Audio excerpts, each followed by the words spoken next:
Avel be ingal tatum taisili wa ulia mai fo le nei tu la e lona lo fam lona nga le patulo to I fat langa fio le tenu o la tau tu ai na la nga sa le vi ele pa ia yao fa benga mauta malawa ma mla fono tau ave le tenu ona wa pa ia ma malu le mauta no te fa fo le tawala le fio nga le sa fa pito le fio nga ia me Dr. Naomi mta fa pa mio Samoa e a fea le nei fa sala lau e va tuai se fa taitele ina na fiong ona o sa o na le tunu e molia finngalo tupum tamali le tunu wani vasili e le fa foi no le sao le tunu fa tai foi le anga le lo te mai le fa tala ula tu lo nei tangata ai mai se le tio Samoa o te fa tu lo foi sama fa ngata o Samoa tu mo pole tu au mala tau ai ngatai ma le va o fo ti Marlavale ainga mala tu tama fo I mala tu ainga. Tena ne fo I le tapo inga mau ya tu tuila mamanua. Le fale anga fulu male no fo ma pu. Sua malwai fanua fo mai tu langi sa ole masale au mua. Male lau niu na sailua. Pia la au na motasi. Pa tui mau wa au to o maupu ya te oele manua tele. Malu le atu sa mole na male tai sama sama on tui manua. Se ia pa ia fo I tai ula. Ana fanua na tawi loi malo batul fa aftai lava ila wa fionga sa va pito fiembe Dr. Naomi mtafa mole tadien o la vanoa fa tala noa ila wa fionga ilungol tato licho ali amateina tato proclamela tuina tu ila wa fionga sa va pito el palmio Samoa mo sa malelenga ta fala vela wa fionga Ia, mano soi fua I lau sunga I ono. Ia, whaftai o lewa maua lea panoa e pai e foi lea whatal tangnoanga. Ia, e tawala mai foi I le whasalalaunga le Radio Samoa. Al nei tu la, ia na ua e whapai foi I le tunu. Ia, mātou pi ama I le anganga o le whawheiroai. Ma lo le langi mamama le soi fua manuia. Ia, ua mawaila vanoa e faso ia ai mai se foi le tau mate o nai te fia tala noa mai I le tapenanga foi le tato watunu mo le tato whainga paro te tere o loloma ai maror soifua lor soifua fa taila o le vanoa fa maruru foi maruru tunu pai foi si taimi o te tau fa matala tuai ia maenga o le tanoanga ona o le tele o le pasene o Samoa no foi ki tonu United States of America ele iola ma soifua I Samoa o lona winga ele lava o la tu fia I me o lo tupu mai le malo e tu sai mal tatu tanoanga le fia fine ai ele amateina I le tanoanga e mau e taua pea o na o atu sa fa matalanga I lau tautua ma lau tautua soifua ile tunu lau soifua tautua I le fionga ia fiame o le malu le tunu o le tasiva fitu na whae tuai ia fo na suafa ia fiame I le fionga e sa wha pita o luwai tula I mai fo I le palimene le tasiva valu lima le hero pipi mai o le tamatai mua fo I le vea ma minister le tasiva I batasi I le ofisa o onga o ta'alonga manga nu pena foi ma le minister o Famasino ia fa pena foi ma natura puna oa ma si manga luafe ma leono ile luafe sulua na vei o ia ma pro chancellor ia political committee at the University of South Pacific o lo tonu le la mua o fiti luafe suluono tamatai mo mole ile talanga o Samoa na vea ma sui palemia e te tonu o le atunu luafe suluono luafe suluvalu mawai ia luna whailonga honorary doctor degree of letters mai le usapi luafe lusultasi ame na vele whiunga sa whapito pia me Dr. Naomi mtaafa tamaitai momoa ve mpalmia o Samoa ia e tele nano noa I lau tautua I le atunu lau whiunga sa whapito ai o leo wa pe na fa mata tu o le ta o lo so fu tautua e se si va na fa ina sa no e awa sa I tonu fo I o hero pipi Ia, sa o talugano fai pule mai le tausanga ya fai se la walurima. Ia, sa o ngalua lava i lalo le vaenga fai o le HRPP. Ia, le la na whaamutai loa le na i le ina wau whaamawai le lua whelus fultas. Ia, oni mafuanga fo isa tatal noa fo i sesi ta whaatal noanga.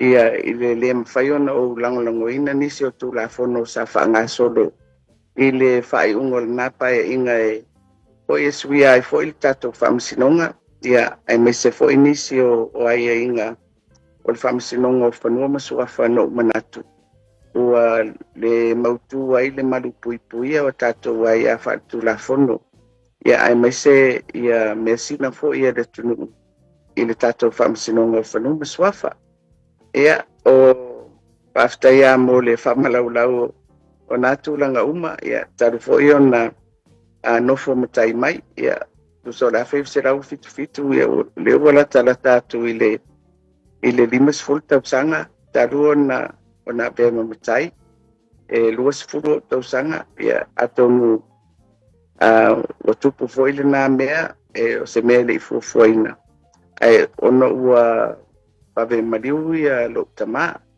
ma vano ai fo ia swafa le ainga ia lena nei wai fo ia pamsinonga le ainga ma o mawai ia le ia swafa fia mele o te whaawa wai lava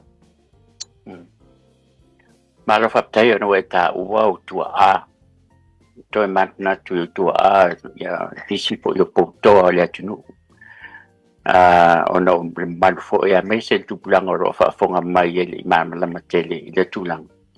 Ia o ta mapo tua a le fionga e sa whapito le fionga le ta maainga ma ta awha paumina fia me munu le lua. Ia o le tina ia o le masiofa ia la o le fitau i malimau ma ta awha. Mai tau peo na whamanatu atu o misalo se tasi leo tamai tai mo Samoa wala na whailonga o le Doctor of Laws pe sa o lea le ufionga sa o whapito mai le University of Victoria LLD.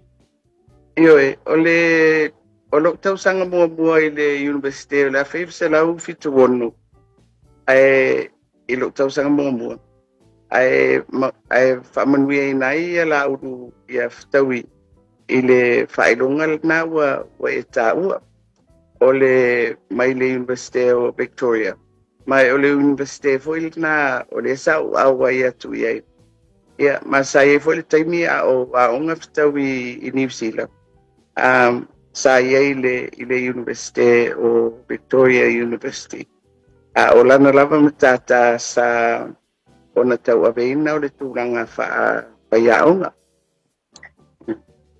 Yeah. E tele pesili o tau mana tunatu ne iai misalo se pesili o misalo le whaali mai po le whaono talum tata le noa i lunga le litio o la se ato manatu ma fau i temi o whano o la se le sona po se fautuanga mana ia silio na taua na maua mai i si o tama po o lau tina se tu loo pa ia mo mama. Ia, o le tulanga masani fo i whanau ma popo inga fo ia amatua. Ia whaamautinoa le whaanoano i le wha matangata. Pe o le siale sonal na te manatua e mo mori mai pea e o mātua ia o iloa le wā matangata ma tautala Poi le tūranga tāra whenga iai. Ia, o le tūranga whaiale o le ustat. Ia, poi le au laiti. Ia, ma le o lo tina lava ia ai ona o ia o le whaiaunga. I le whatawa ina lava o le olanga o ina. Ai o te iloa pe ele I foi le whaaleo mai. Ai mai sea I lokta ma. Ale mea no baba ai lona foi so I fua. I tau aveina fo i ona tofi mo na tiute.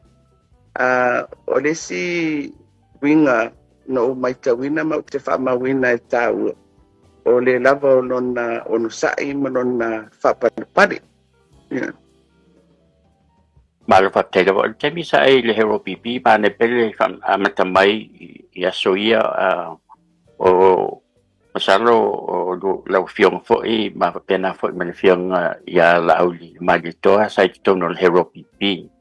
Na e le o tu la fono le LTRA dua fe ma le van tau pesilia tu le epa le vaso le na te nei.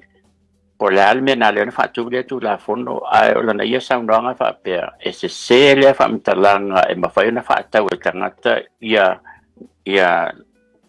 fanua a inga po customary lands e ma fa na e fa mani no al malo tinu e sa o e le sa ndanga I lausi la pia wa le sa I to tono le hero pipi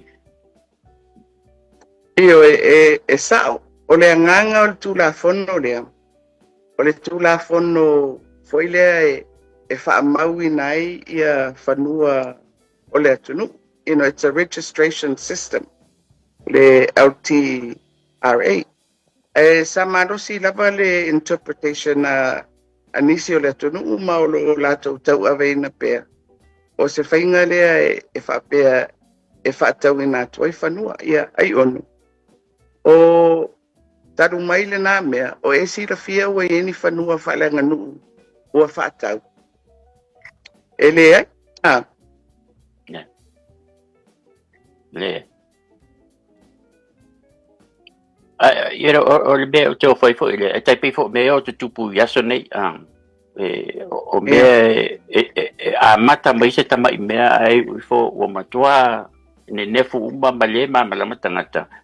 Mai o te leilo foi poi aisia wai o le nefu iwaen ia sa uliputia foi loi taimina mata mai le SSIG ia le loi a maua fa pena foi ia unasa ia manisi mai le United States tu malosi foi le tulang lono winga la saunoanga e le o se meleanga e se vaen o le tula fondo le paula balmea o le perception na tangata Ia, o lo tau whire nā. It's a registration system. Pone e whaingo fia ai o na tuli loa le tūlanga foi le o le whaangasolonga o whanua o le atunu. O te iloa o le si vaenga le nā pe sa tatai I ai I manatu o I lātou sa te te. Poi lea o le tūlanga le o le mawhai o na lisi ia whanua whareanga nu. Ia, o nā mea I ken wale vana mawhai o na whai. Mai o le si awala lea foi lea wale vana whaatino mau ai foi ia tupe a inga I lungo o latou lisi. Ia ai le whapea ua whatau se inatu ia whanua nei. Ia samasani o na iai ia lisi te tele foi le o il taiva sfuru iva tausanga. Ia ale foi na sui ia le tula fono. Le mawhai o na sili atu I le lua sfuru tausanga. Ia se lisi ia whai I lunga o whanua whananganu. Ia pei o mea na foi lea o lo o iai totono le tula fono lea. Ai pei sa tausisi lava ia I latou o foi sa te ia I lea mau. Ia ale fesidi alana ua ieni whanua o whatau ese. Ia o le tali e le ai. o lau fasosoloto Se pesili le mautu o le mea, se le mautu o lau matau. e tau foi le pe e anga ila u talo noanga I tulanga foi le fa le wa onga po la le sona mo mai ai awa o le mele tupu nei e tai pe fo e porque que America ale manino fa mtala ino mta upu ona lusipa ya le fa apea ai le ngata le lusipa wa mata na misa ai tangata mai ile sipa le ye ai pe o le winga a la tala no tu ya la tala no I mata upu ya o ngonga mai te tele e a fia ile malo mai tele tu per tato tu no alwai o le airlines Polynesian Airlines o le Samoa Airways le wei nei o le te fa longo tu fo I ana tau isi fa pe e tamu fai au mai o inei Amerika ia e ngawa ia airlines e tawai biliona tala ia o le tetele o ne company ai ngau la vai taimi uma o le o vai tu foi sa alu le Polencia sa mo e wais o o silia tu lo sa miliona tala lo no winga wo tu bakwata o le GDP o le paketi ala tunu o la tau pautuanga po la se mai tau mai ale pati fo sa mo o poto i le ala te tau o na wia sa moa e te tau o na whaatau se tātou walele pe te tau o na tātou so ani fo le ko share mai si company ma fa faingo fiena avatu wa lele mai fa fo e o tupi Australia America Samoa na ile continental lele mai le Pan Am o tu u male mo vale ia vai na to lo sela na to lo sfulu a feta na tena no fo vai termina America Samoa ai ono international airlines na uia tu America Samoa a le wo tato le foi no merteli a le wo tu si le ni vale sa no ele tau. Ia, pe te fia whaasao ina na mea le lea ni valele. I lau tala whaatusa lea mai atutuila, awa o valele mai isi atunu uie te taua, a lea anga i mai Amerika Samoa. E papena foi la le mele tupune i a tatou, o lea sau le valele o le New Zealand, o lea sau le valele a Australia o le Qantas, o lea sau le valele a Fiji Airways. So, ele whapela ele ini valele o mai e ia valele ia so uma e malanga e se atuai. O isi aso wa tailua valele o lo fe malanga iai. So that's the first point, Ken. Ele whapela ele ini valele o whewai. Mai, o le memo ia, ana whapela ele aini valele o mai i Samoa. E urgent la le tataona sila le malo i le whai o se valele ina ia whamautino ai e maua lea au nanga mo le tunu. Ar mene ia, o le ia valele. O le whawhitauri lea au mai pia i whina ngalo o tātou tangata. O le taunga tā o pāsese. Ia, o le si awala mwhai e ono fo ia. Ia o le tele o valele o mai. Ia na tau vai foi la ia lea o lātou. Peu na sila fia. O le mātou lu whare mai. Mātou whea ngai ma se ngau tele o le company. Au lea foi e whasolo mai le tātou malo ia whianga o le COVID ma pisinisi ma le tātou tamau ainga. O le mea la, o where mea ave i le wha mua, o le toe tau tapena o le tamau ainga mo le atunu. Ia, pe tau mwhai pe whai se valele e ui e ngau maru ai pe ia tupe ar maru. Ia ar mesilia o le o mai valele. O le la o le leila vale wha ngā soronga o le toe tongina o ai tā lafu ma le ngau o le company. Au lea ia le komiti lea vava ai poa ia options. E pito au ngā mō tātou. Ia, nā peina e tā ua, ia le vaenga leo se whainga whapaanga. Mai e pei wali liwhaanga i atu ia i le manatu. I le nei taimi foi le ai mai se. O le whaipaanga ma se company. E iei ni ala tō vārele. O lono winga la e le tau sa ilia tātou ia ni vārele mō le au nanga lea. O le vainga lale na i le nei vai tau, ma le whaitetenga lava o le tātou tamau ainga. O le nai te sauno mai e ngau pēa ia company te tele i Amerika. Ai e mawhai ona absorb, e mawhai ona tatali e le tamau ainga o Amerika ia ngau na. O le esenga ma Samoa. E te lele a whaina o te tamau ainga o Samoa. Pe a whangasoro pea e ngau, ia pisinisi. Po ilea ale malo po pisinisi o ave iai, ia le whasoa a le tato malo. Ia, mai o te manatu, e le manatu leo o tato tangata. A whaisa tato valele. O na pa u leo pa sese. mai e au ngā foi lo fesiri mai. E le mawhai ona mauala nā mea whapea a whai se tātou vārele pau. O le mea moni aia, e te le tau mo tātou, awa o isi atunu ma lātou foi lea ma lātou fleets, e tele vārele, e tele foi destinations e o iai. Ma maua ai le tupe le ta milo i tutonu o company. A o nai e tātou vārele ia na whai nei, ia peo i New Zealand ma Australia, ia po Hawaii foi ma fiti. Ia ai na o tasi ar vārele. Ia mai ele o se mea le fo na mea wa a ngauru vārele.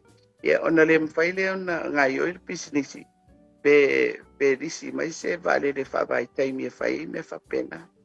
Ele o se mea whai ngofia ia company vārele. Mai o se mea la vai au ona poi le whato toa le lei ia le vaenga le malo mo le whatau tainga o tuainga au nanga whapea au te manatu.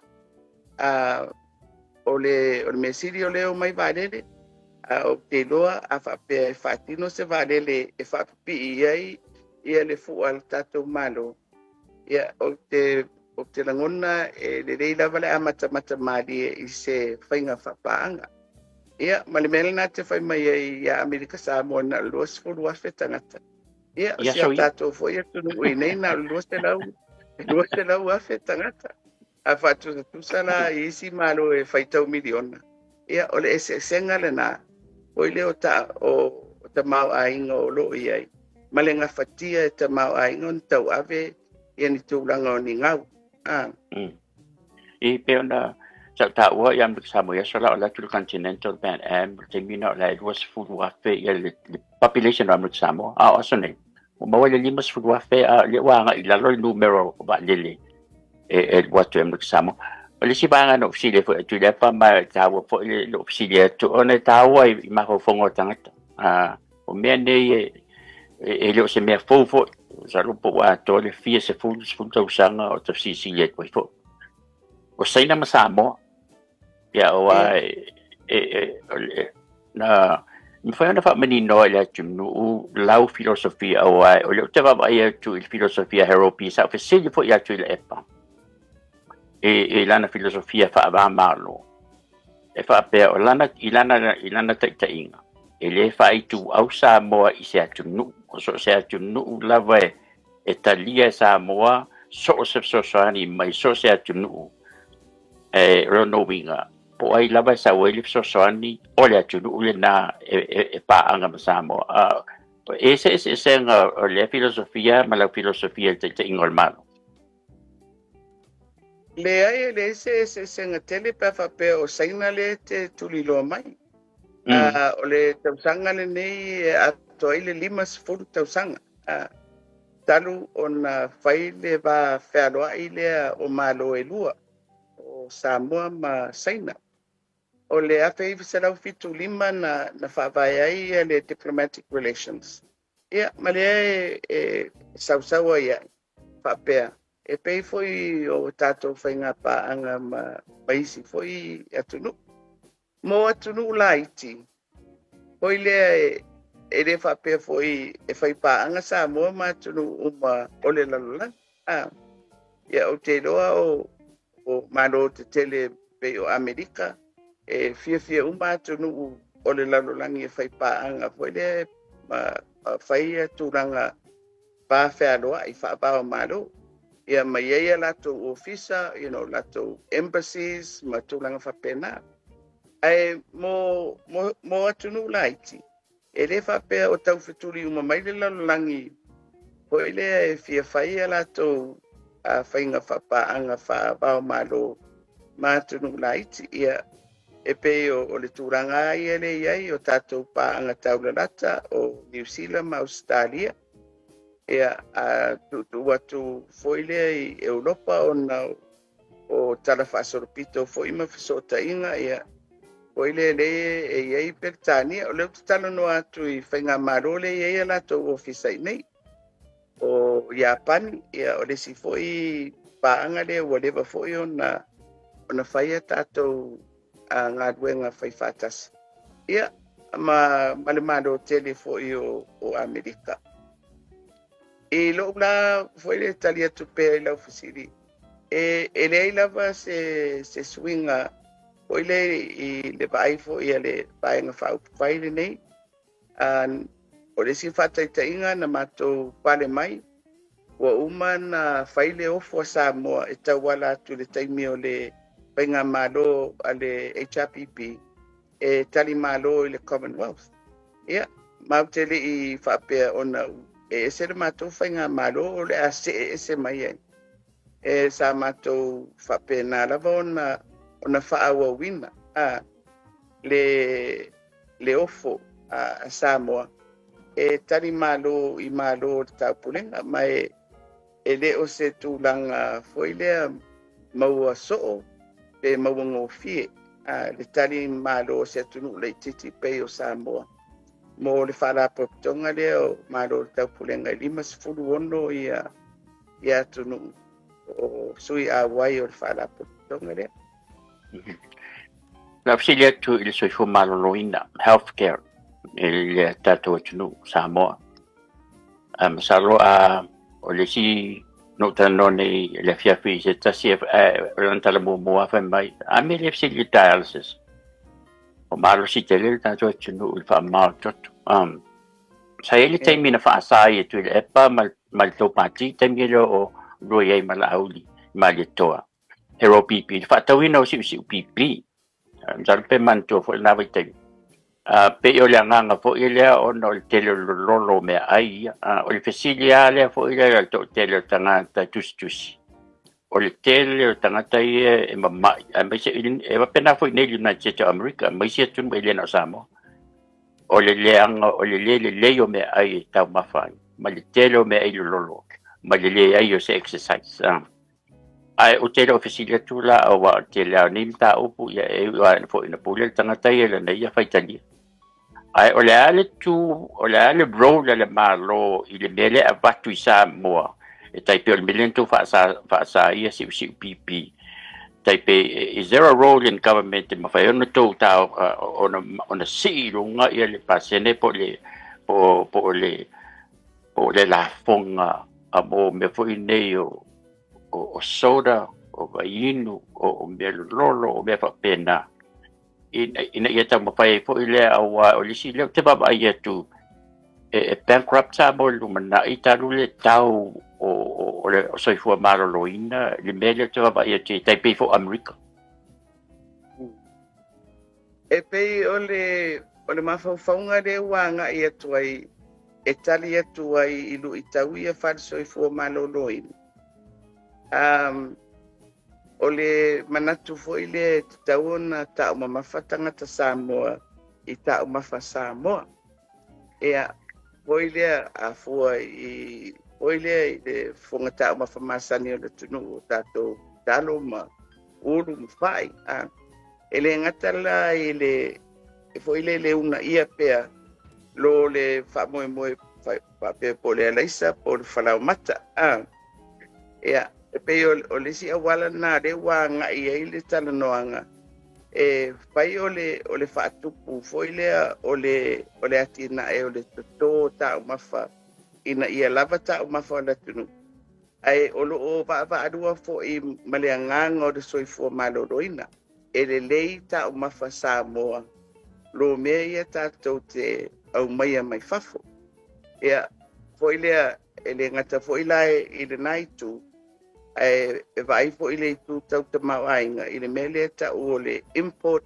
substitution ia fai tia fo i tu pele tunu e ave i fafo ile fatau mai o loa ia ai fata ua ia le fata wina o loa po ile produce a le tatou wa tunu ia male tūlanga fo ile ia ta umafa i mea oile olea fresh pe olea e tau mawhai e ave whaatasi le whe au o tau mawha le soifua malo doina male ta mauainga ia atonu o le si fo i tali le na Ken I le mea e naunau tai ai fo i le atunu i tau mafa nei lololo.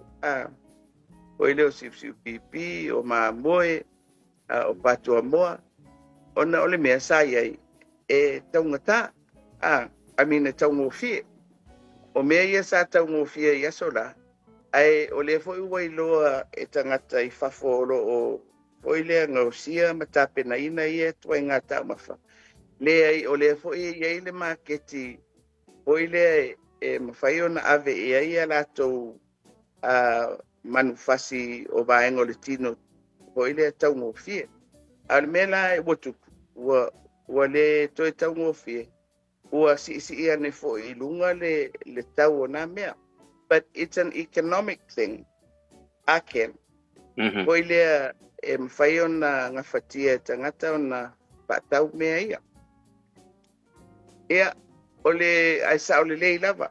Ese le te le o le awhaina. Ko i lea o se o manga alualu ilumo o se atunu. Pe a le malolosi. A le soifua maloloina i o lātou tangata. So, o le lava la e vava ai au wala ese. O ilea, ia, o le simela na o le whaasa, po le tuuilunga o tiute o tau mawhane. Ai, o te whai atu ai onu, ese le alanga o le atunu, ono ua tupu ia mea, ia, mai ai ma le tuai ngā whaamtaranga lea. Ia, o ai o tau e fia pule mai. O ilea, ile mea, o lea e momo iai ma mana o iai ia le tunu. Ea, e peo o i tūna o mea ia a o le soifua malolo ina ia. Mai o awala ese la ia e whai e malo. E whai ngā malo. Ia e peo o le mea lea o le tuuilungo tiu te o sikaleti. Ma tūlanga whapena. O whai ngā ana e tau mia ai ia awhianga o tangata lautele o se atunu mai ngase e tūrai mai i tuai ngā oloa ia. Ia mantano ina le mta opule o le 10% o tamaita i tono le palimene.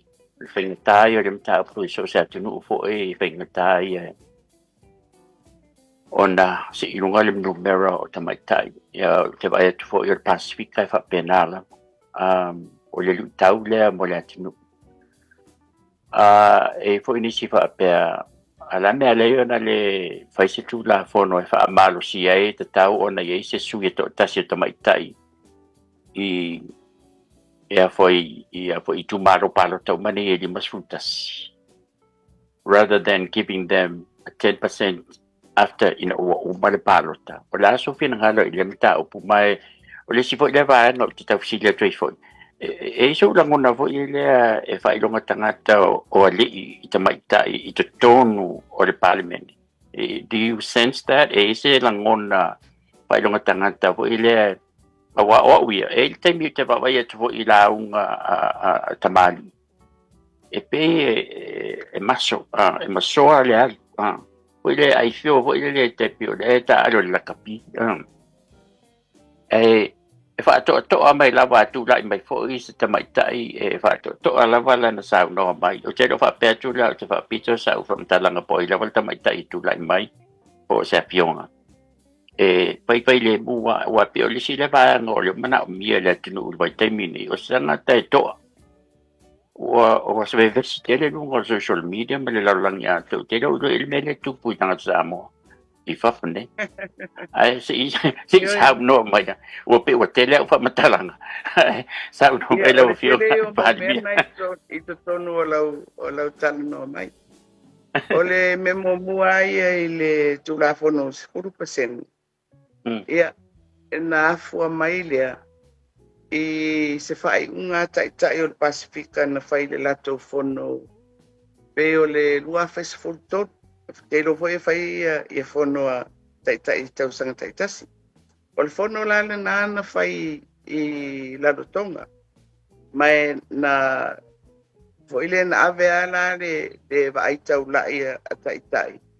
I le mata upu o tamaitai upu fai o malo. Ona ua wha mawina o le Pasifika e pito maua lalo le fai numero te maitai te tonu o Parliament o Pacifica. We had the lowest rates of representation by women.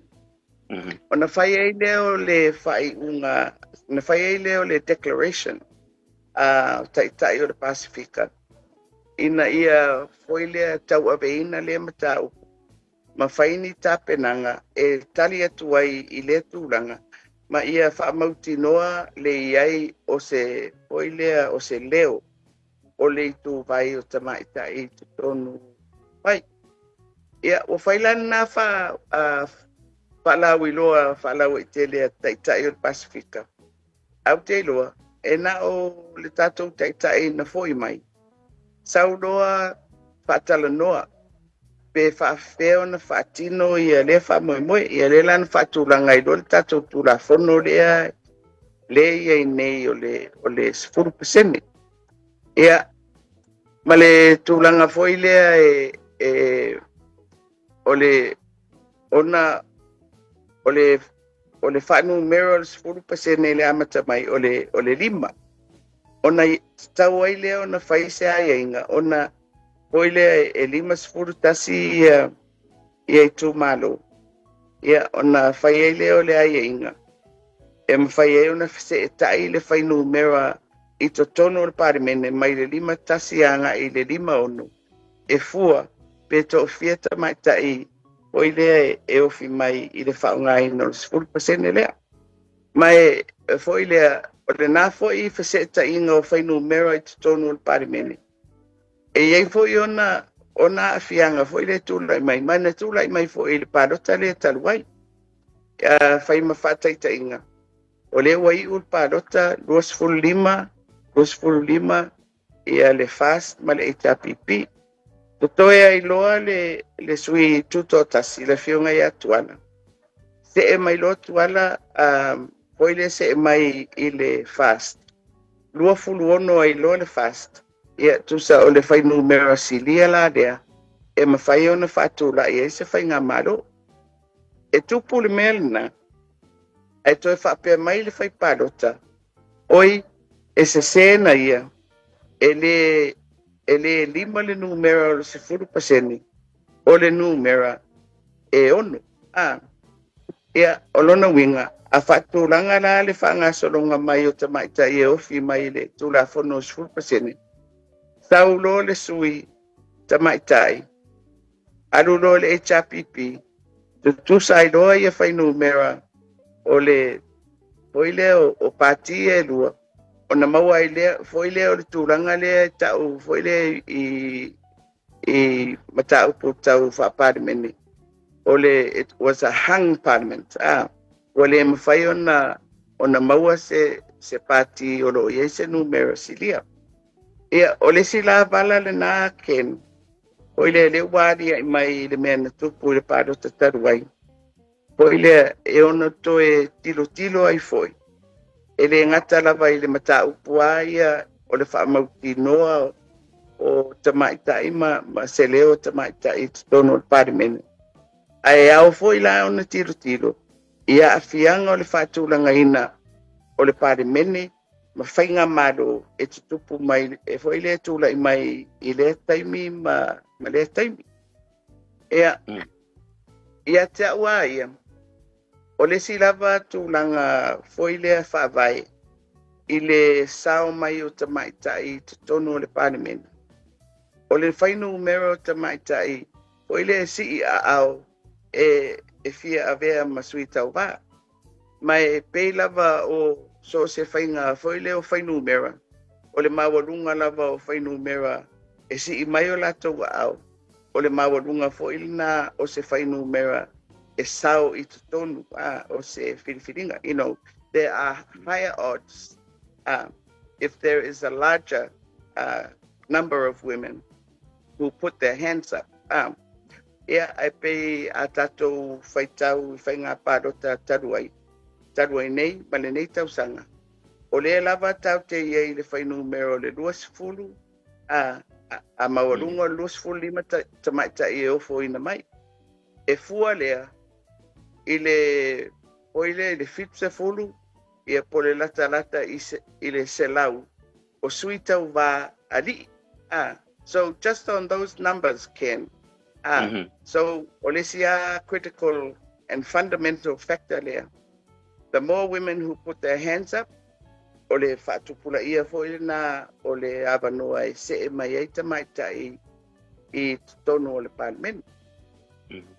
Well, pero obviously na yung tau ka tu pera me le pese tu la fone require ona ia se tamaita in every electoral district. I don't know winga tau ba mai na e fa tu la fone I lo le 10% ele. Ia awa e tu la fone fa pena o fai isi tunu.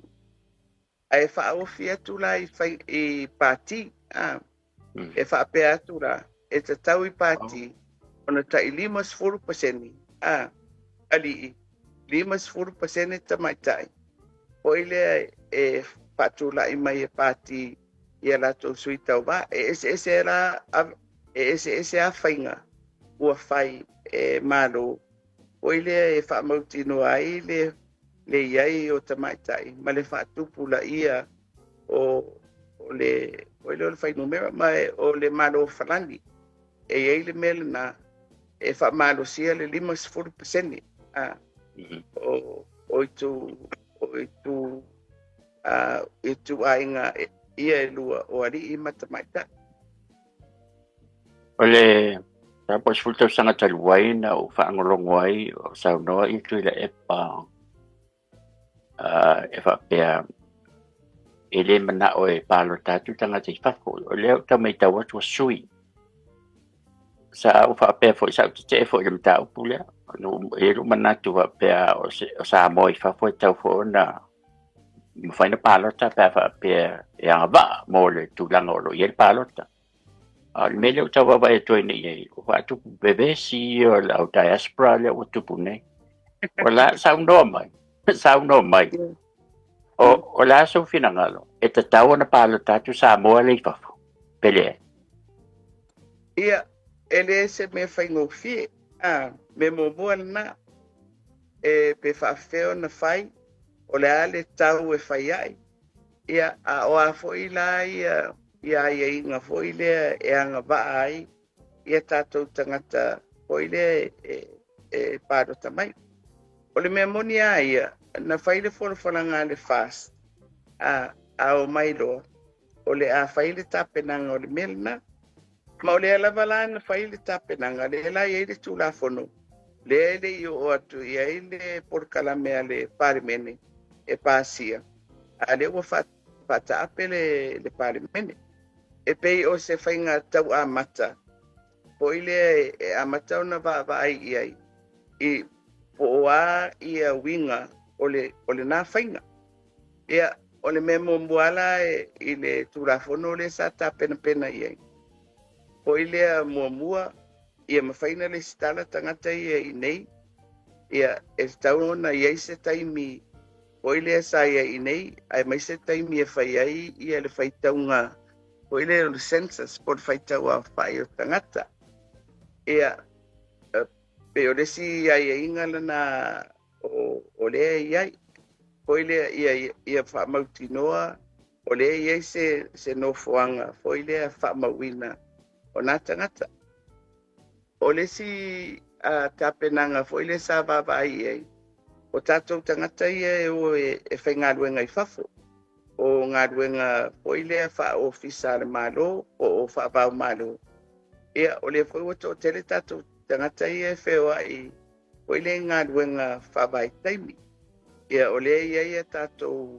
scholarship ese vaenga o ile o le lalangi ro iai ia e peila o le aunga ia e foile e vai mo ia I la towia ai mautinoa foile o tangata o le e mautu I nei Samoa pe o se ngaruenga amatana I lau vai atu iai foile le tapena mai ale officer fainga padota e fa malia ina I le fainga fa vai ale fast dena la foto e amata ona tapena mai pe fa pe fe ona padota mai ia tangata foile atato o lo fafo ai e le faingofie afua i Amerika e ta'ape tagata Samoa o le ale toaiga faiga e fai ai o fea le mea fai ai palota ia e le taugofie ia ai maise lava mo se tamauaiga foi lea ma ale ma le laʻitiiti e pei o le tamauaiga o le tatou atunuu a o le lava na fai le tapenaga a le ofisa o le faiga palota e tusa ai ma le faiga faavae le fast na pale atu ma fai atu a mata ona tapena ma mai se faiga e mafai ai ona faatino le auala lea ia le lau o le toe ua lē mafai ona faatino o le lava lai tumau le tulaga lea muamua le stala lona rua e tatau lava ona au ai mai Samoa e faatino lana palota le tatou faiga palota le laafai nei Ma la whaftai lawa. Wa le wapo na e tautua I le tunu sui palemia, o le wa palemia, palemia tausi. Le atonu lava le anga waa po le qualifications o le tangata I le anga alua. Awa o le pi o le si le fasili o fasili ngia I tangata, you know, what's the best qualifications for somebody to become prime minister I Samoa? Ona o nei fo I ona po. Wa ele poto fa pito mea ese o tupu mai nei. Awa e le vea to I fo I Malaysia si le masanina fai mai fo ele si va ngale Samoa fai mai. Ia o le fo o malanga ti o fai mai o le tupu mai Samoa au si le tu le e fa. Ai fa fela na I loa ta il ta to tunu me la tupu le lang. O la ofisili la fo ile fa va me nam ta o putel. O le ale qualification sa o ta tau ona iai il tangata ta ia le tunu. ia o le mea muamua ai ai ona e lea se nga mai le galuega lenei o le faipule se atu ai le minista se atu ai le palemia e pei foi o isi galuega e ese le tāua o le poto masani o le iloa ai o le galuega ai fafaipule ia o le galuega o le fai o faaiʻuga mai foi le fai e palemene le faaiʻuga o tulafono o polokalame o tupe foi le o le fuafua atu uma mea ia a o le galuega lea a le tofi o le atunuu e fai le faaiʻuga foi lea pe lelei le mea lea lelei le mea lea ia faasolomuli I lesi mea o le it's decision making ai fuafua la le decision making lena I le malamalama o le sui I mataupu ia e feagai foi lea ma le malo ma mataupu ia faagasolo atu e fai mai ai faaiʻuga fai faaiʻuga I luga o le laulau a le kapeneta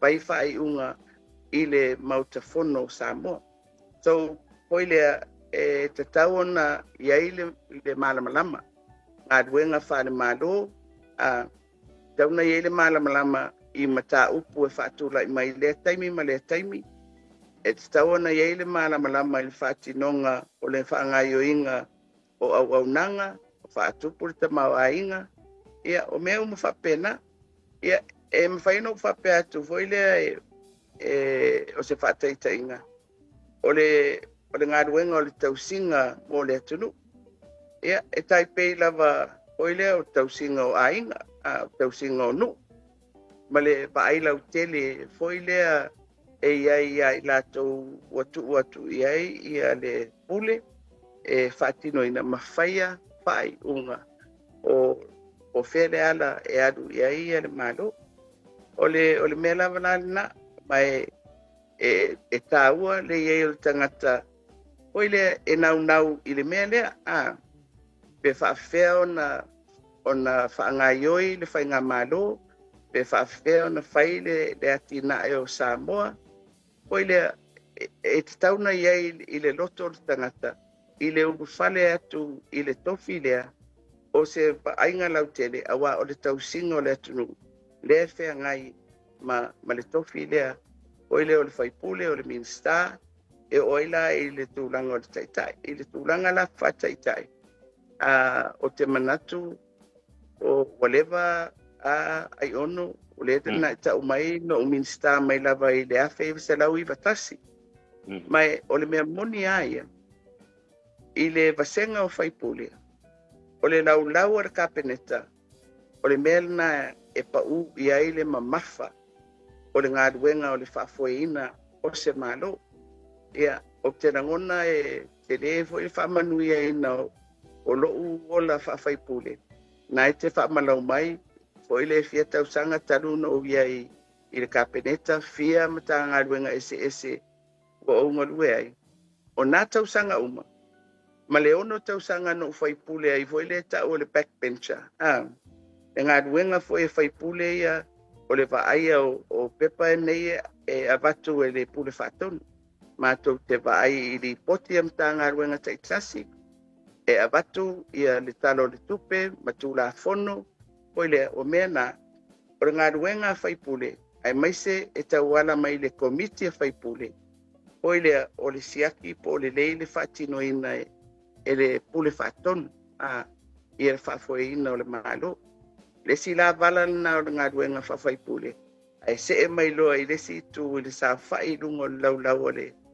kapeneta o te taritonu lava uia i le umi o lou o lau au nanga faipule o le lau ar kapeneta pa u ia i le mamafa o le tūlai mai la ale taitai o le palemia o ile ia lau tele lana vaai ma lana silstila i le whaatinonga o matawhai oi ana minista i ngaduenga ese wa ile whapea tau ave uma i le palemia se me mai o lau taitainga ai mai se mo se whai ngā malo fōu le na pale mai nei o ile e vave ana lo loto le o atu o nai minsta ai mai se ia minsta fo awa e se le ta o le melia o le iai o le loa ia o lo ula tiu te fataitai ia ta pena ia tulanga e fa foile e fa vave ai ma fa lau tele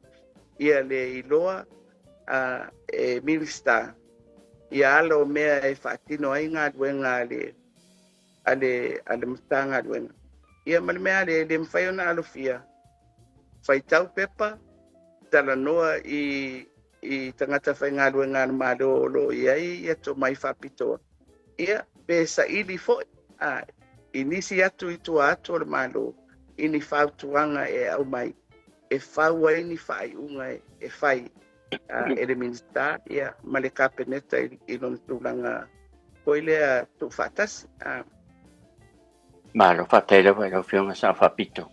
O te masani lea pali isia whigao, ma Professor Dr. Caroline Herbert, Sinavaiana. Ma sa whatano ina po inungo litio i nei United States of America mahawat, i lau Pokalami. Tele fo tau sanga o mātou mafuta mga luka atasi University of Fontanga conferences. Mai o wofo te masani lea ai. Au whatia o i me o tupu. Pe un sili fia fo le mai o le tunu. Ai o le mela o te whate ia o whaalongo atu i tua inga mātu ia se tasi e langolango ina le fast. Whaapea o laua fio ngai a fia i tangata walina. Dr. Caroline Sinavaiana Gabbard. La sau tali nei tua inga o ngonga malmatu ia. O leo o te vai atu foi ua moli ai se tasi na fia i nei molianga. E leo i sa whaia se tusi ai o la sau fina ngaro e mwhene sa anua wha menino mai o lea tinu ulem tau ia e tutusa le leia ta ua ai ono ma le mele o le whate ia ma le ofo i le whatu lai mai o se mata upu whapea o lo le tanu noanga i le mariu ma le oti o le o unga le ai mai se tūlanga tau o i le sori ngā tūla fono mai o le au tūle na o le pamataranga ia ua ngai mai a te ma ua le valawa na amata toititia amata mai le taimi na tupu ai le whalawe lawe mai o te leiloa pe ona na tupu ona whapea na tupu whalawe lawe le alusia i loto whanga just that link ia o aula ia foi le o ele natia o fai asi no te mo o wofo ile lo loto o le mea ua o ia foi le mafaufonga foi le ma tape nanga foi le au te loa o mo manatu e whawai lungo paporkiki ia foi le ma ole whawinga ina ia uia ole tauleanga o lo wingoa ole foi le a whatupu le manatu foi le e le oa o se tangata tala whenga i e tu la i mai e taita ia le atu ia ole mea ia ken na tupu whala velave lea o lau telefono foi le le SIDS Small Island Developing States sa whai le i le Caribbean ia o te whalongo ala e whai mai lava tangata o lewa amata na whai i tala an tala mata ngā foi ia o au te masani asia foi le ele whapea foi le o se masani ngā babala lata au te loa o le tamaita i ua lawi loa foi ana foi le ana tusinga ua maua ona whailonga ia e tau iai foi se fisota inga foi le i le ainga sa mali toa but ele whapea o se tangata foi le e mawhana se mamawhtanga ai nei foi sia mai no o walu ila na konseti na whai le tausanga le la e sa ta pena ai e alu i le festival foi le i Scotland na whai la na wharinga i nei no walu ai ia o stamai tai polo festa foi ia pe whalua pe whatolu ni taimi no wheloa ia uia ia ai leo stangata foi whapea foi le o te masani le ia le lai mafuai le lo te i foi le i etua inga whamtaranga o whai mai o tele i amana ia tele i lunga o upenga ta whailangi ma whamtaranga tangata foi le lau tele o le o lo whai ma le ala vai manino ia le anganga foi le o whai ai nei mea o le tau whaleanga ia no manatu are ia o tele tali i le tūlanga o tangata lau tele o le ala o ua saunoa mai ai ia la audi i lunga o lato whaalawi loa ma le taimi o le whai ai ia whaalawi loa foi le o le campaign mo whai ngā palota ia ua le mwhai loa ona o foi le nofo ona o le mea moni o le ua whao ngā ia le nei taimi o tauvanga pea ai le ngata i lea o lea ua tautalangia e se tangata o loo saili na te taita ia le atunu tawala mai o ia o le taitai o le vaenga whau whai ia o le spo isa iai le kapeneta o le sa whai ma fonga fitalai o lea o le sui o le atunu e lea mawhaila no tu whau ona o lea ua o i le tūlanga lea o taitai a lea ua ngangana mai ai a tonu e mwhai ona utali ai tangata lau tele o lea ai lea ila ona o lea ua whawhenga i tonu ana ia ma loo foi taitai ai mai se o au lea te tu o au le pare mia o le maro sa moa i taimi nei mai o lea ua whaila u tapenanga e whaila u tangi e wha sanga ia lauri mai e ui o le ua whaanga solo morianga o le tamaitai o Lise Schmidt ia na tusi ia na amata ile mata uku le ma le ua tau ave lauri o le ua whaiona morianga i leo ai o le foi ua manatu ona o ia e ono tusi ia le ua tau ave e lauri le feau ma whaala wa tele ia pe ua tau foi ona whao atu ia sautangi a o le la e tapena e au lo ia a o lai whanga solo ia ia morianga ia o le tamaita i leo i le tau whaasese o ana tusi ia na abe i le ao le malo ia ma le lo ia siri Ia, o si mataupu lana. E Malo, talo malo. fai. E sele tele o mea o ngā e aona ona tala noa i eile tunu. Ai pe ua maita wina. Ua tatai atu ia mawhauwhaunga o le tunu. I tu ai ngā whamatalanga whapea. E le ngata voila i le mataupu lea. A le si foi mataupu lea e whaasoro ai foi molianga o la uli. O le teine foi lea o le se Schmidt. I le mataupu a lea o le maliu o le taule lea o te wau. A le fau o le nāmea. O le fau ngana mai ia la uli. O le whapea. Ia o fia me. Ia o ia lea le whaau fiu fia whaatasi ma leo leo. Ia wa umalale tu ua ia o leo leo. A le ua se e mai fo i lunga o le pasenga lea. Ua le ai se mea e le o iai. Ia la fonga ua fai. Ai talo fai. E sau i le fonga. O tangata o le iai le vainga. O taitai o le atunu. Ua leva ona iai le palemene. O sa avea ma minista. Ai talo fai a whapea o le tuainga whataitainga le tupu mai i le au mau tofi. Ma le whaao ngā o le tofi. E whaalau i loa ai ia mau sese. Ai maise o mau tau whaaleang. Ia, te le lava le popole o lok taufi. O i le awhaina.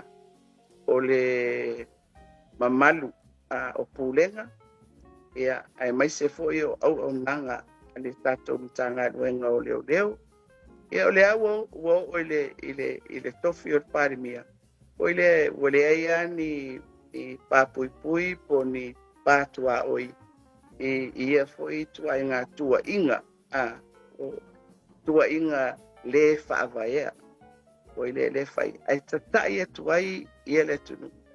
Ai tatia.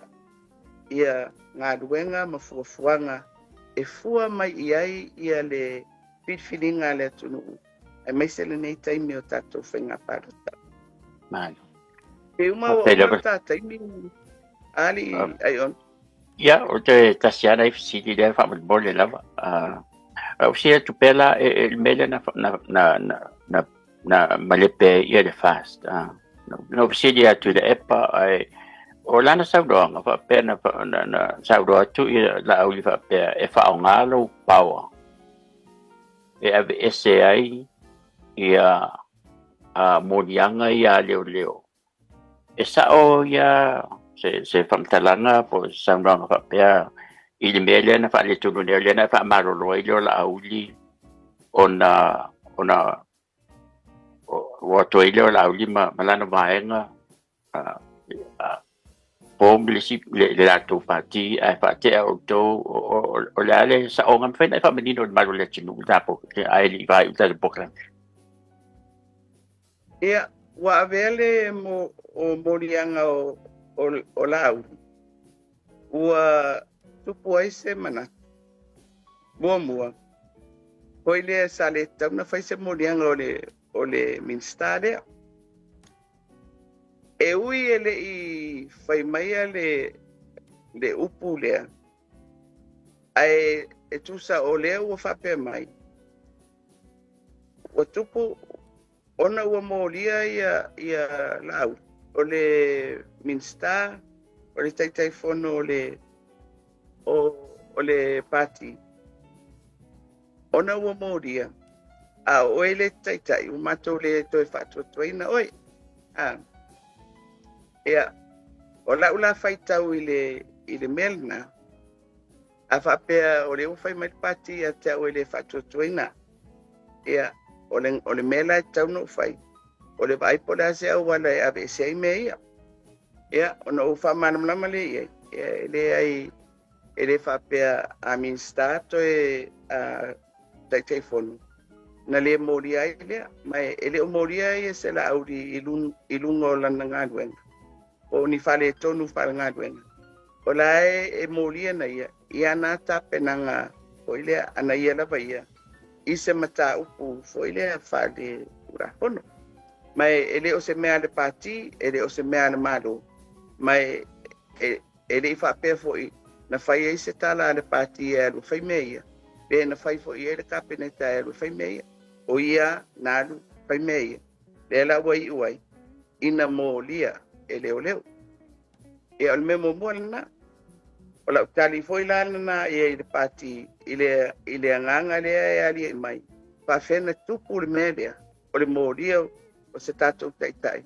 Ale tu malo tatou. O le fe au le mele na ai ono. Ele o ele tau no o atu le malo si o tu la fono. Bea e tu le tofi. Ta fa pe le tu malo. O te le talia e au. Le nama o le tu la fono. E tu sa umatangata i lumo o le tu la fono. O le la sanga no na lua. Ale vai nga fa upu fai. O le fa pe mai.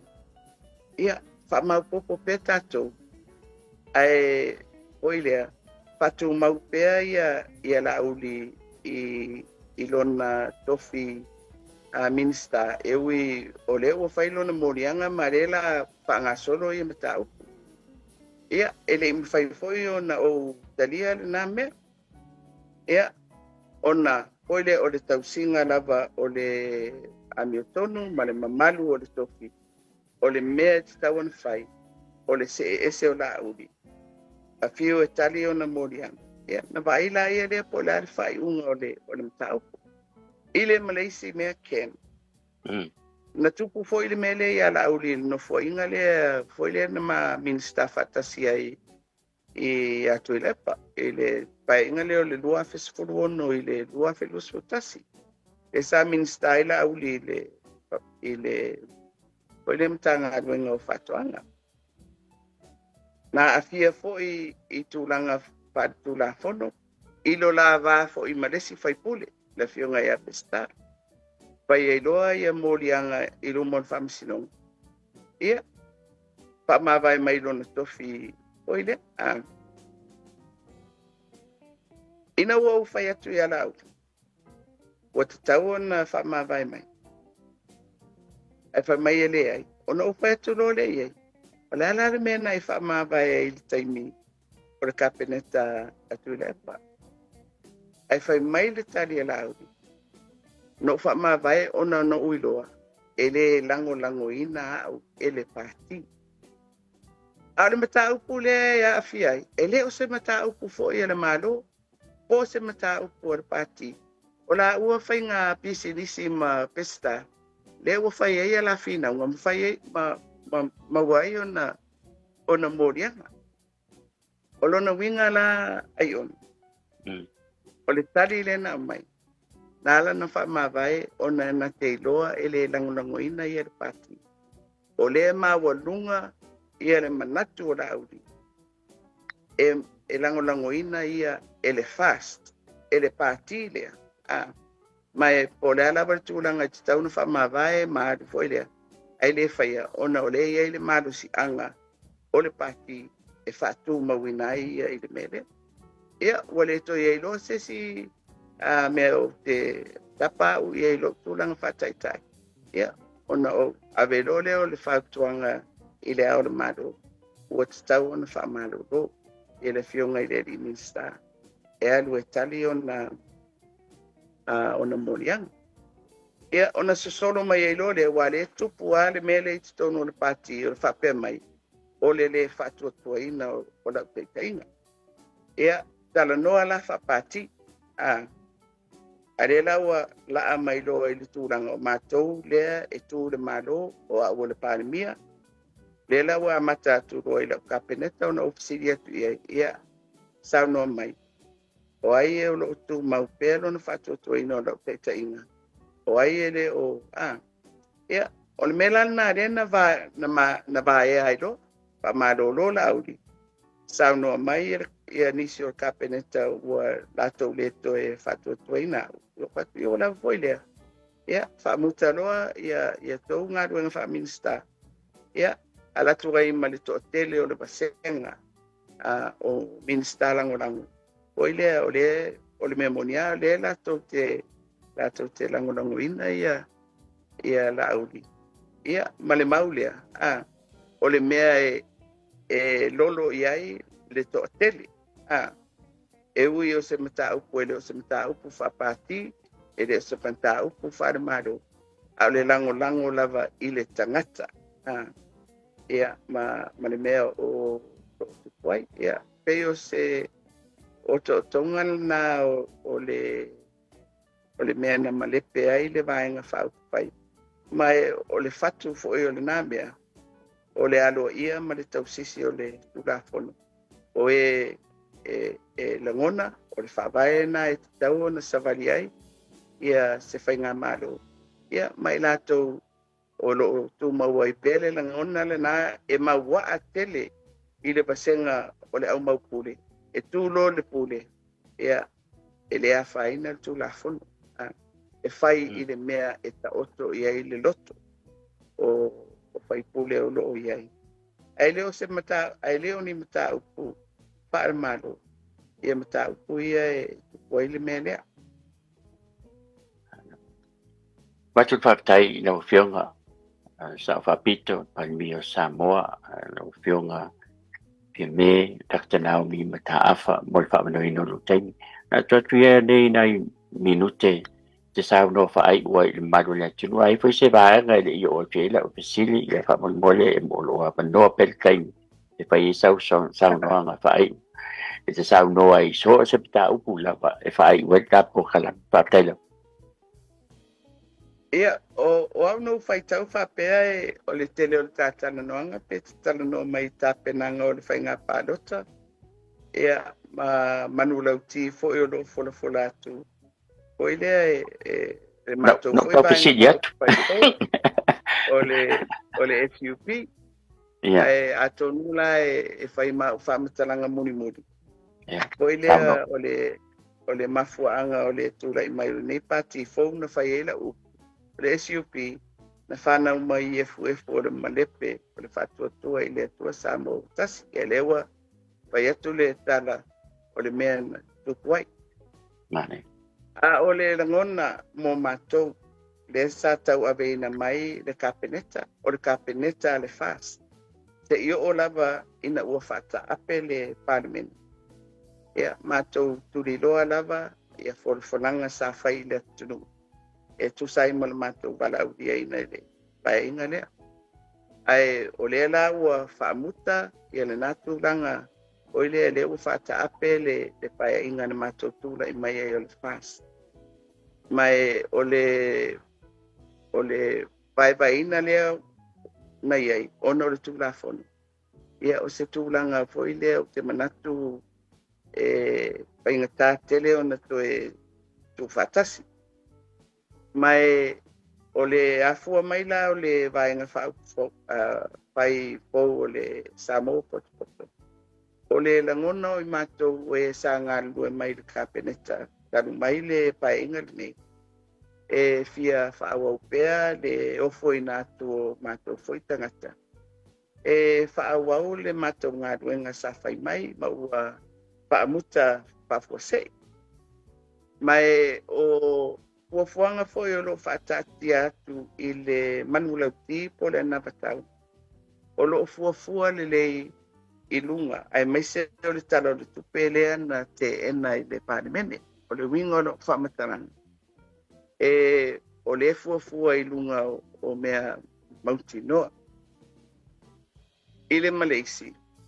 O i le e mawhai ona o whapea atu i tūlanga o au te tele. O le anganga lava ia o le maenga di nei.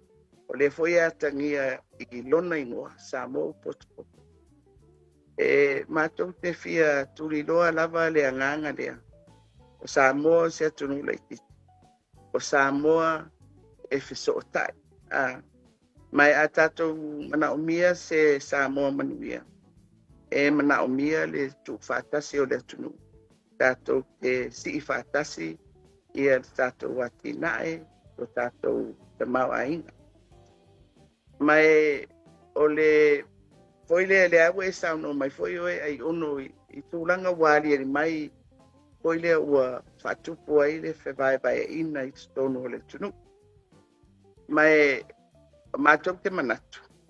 O le ale whawheo na le whafo i mai me lea. o te manatu foi lea e ao ia tātou. Awa ole me moni ai e le natia. O wale mautonu ia nai o tātou tangata. Foi lea i le malolosi o ave o upu fai. Tanu mai le tātou fai ngā palo te taru ai.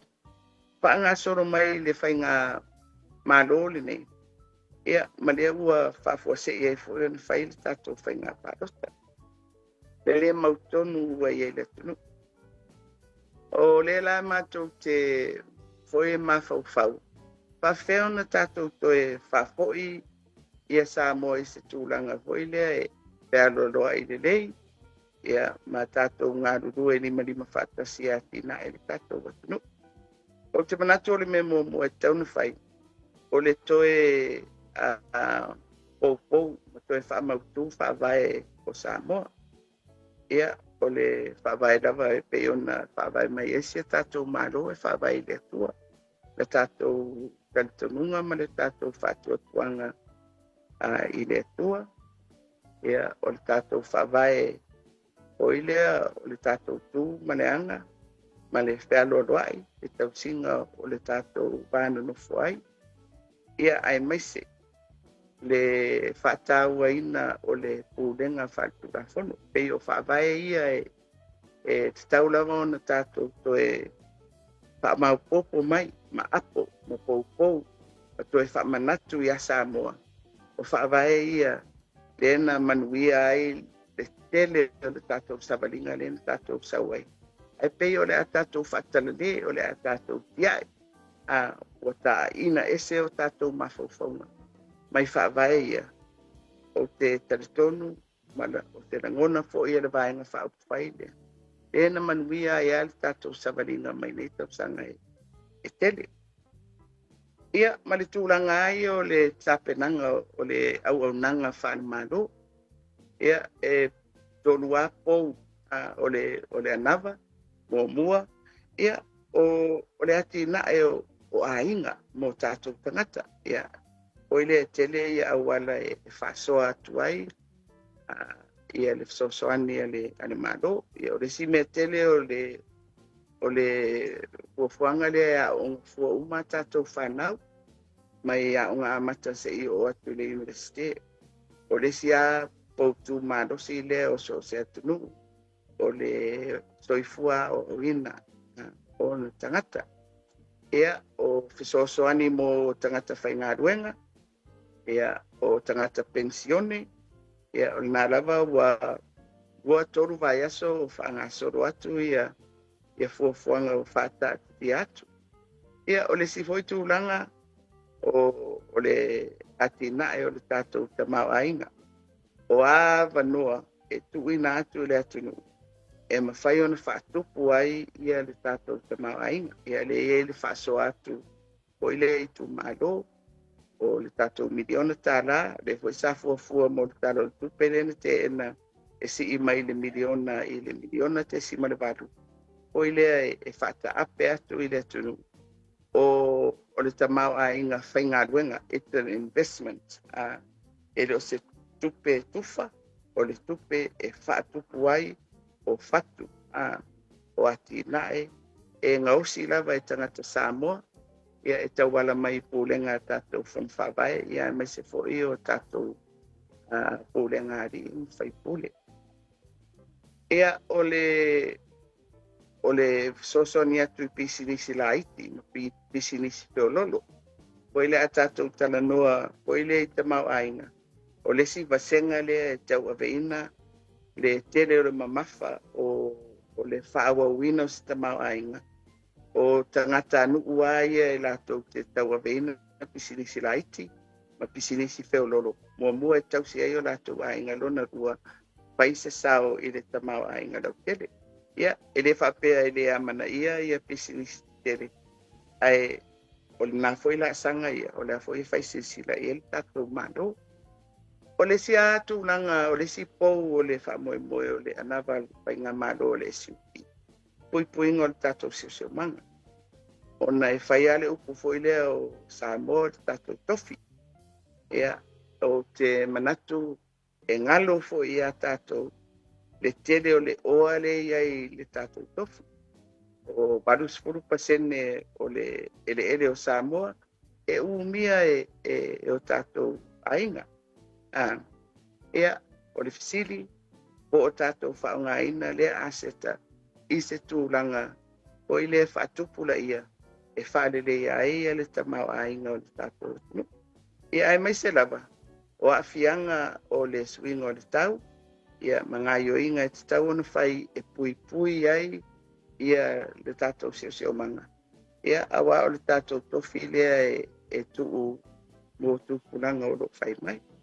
Ai se au te lenga lava e whapupu atua ia si au forsanga lea mo si amatou vaenga whai.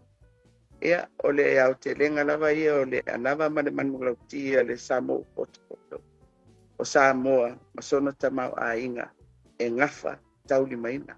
You know, it is sustainable development e mwhai ona whaau. Ia ma mwhai ana tau awe o ile e le tātou atunu e le so atunu tele e le to tele ia o tātou tangata. Ia e fuafua lava iai ia le laa tātou te mana o iai.